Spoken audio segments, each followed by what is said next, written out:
Hola, ¿qué tal? Te saluda Pedro Carriles y estás en mi podcast Palabra en Casa, un espacio para crecer en el conocimiento y la gracia de nuestro Señor Jesucristo, donde trataremos temas siendo lo más honesto posible con el texto bíblico. Puedes seguirme en mis redes sociales de Instagram, Pedro Carriles, YouTube, Pedro Carriles, TikTok, Pedro Carriles, Facebook, Pedro Carriles, y encontrarás material de tu interés que te ayudará muchísimo también. Hoy quiero tratar un tema que ha sido objeto de debate durante muchas décadas, y me refiero al pasaje del silbo apacible, que es uno de los textos más citados cuando alguien quiere decir que a Dios solo le gusta la música suave, le gusta la música lenta, silenciosa. Es más, muchos dicen, oye, ¿sabes qué? A Dios le gusta la música así bajita, lenta, suave, porque Dios se reveló en el silbo apacible al profeta Elías.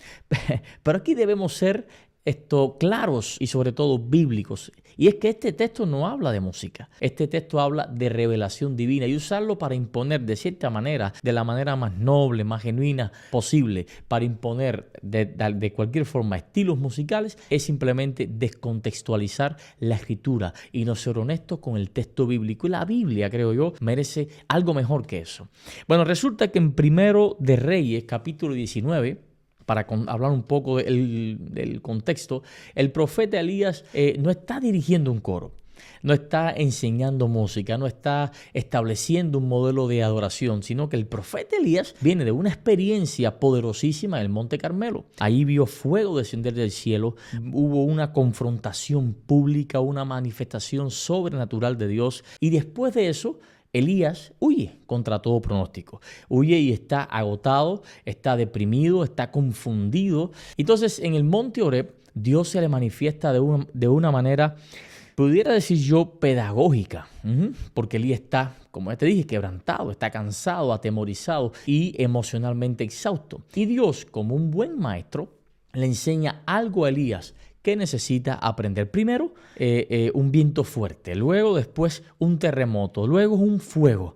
Y la Biblia dice claramente, Dios no estaba allí. No porque Dios rechace el poder, sino porque Elías pensaba que Dios solo actuaba de esa forma tan magnánima. Entonces, viene Dios en el silbo, viene un silbo apacible, y Dios entonces escoge hablar. Ahí habla en el silbo apacible. Ahora bien, el silbo apacible no era música.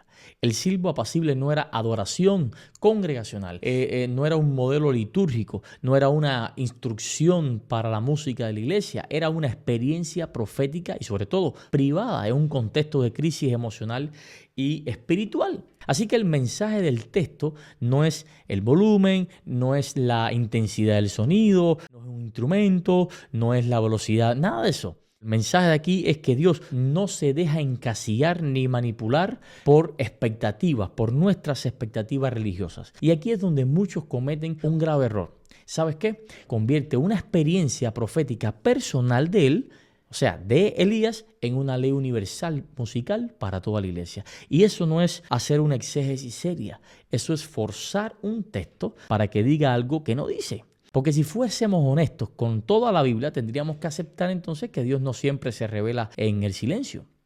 La misma escritura dice que Dios habló desde el torbellino. Y ese texto tú mismo lo puedes leer en Job capítulo 38, verso 1. Dice allí, entonces respondió Jehová a Job desde un torbellino. Imagínense un torbellino.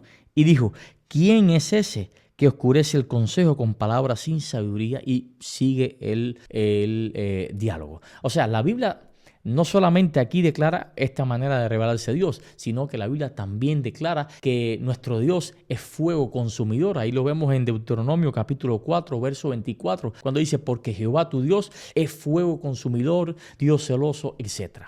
También en el monte Sinaí dice que Dios descendió con trueno, con relámpagos, sonidos de trompeta. Y era tan fuerte, dice la escritura, que el pueblo temblaba.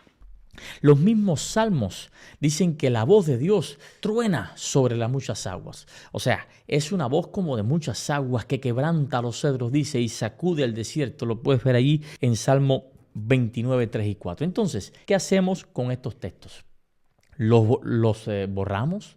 ¿Los ignoramos? ¿O aceptamos que Dios se revela de formas distintas según el propósito y el momento?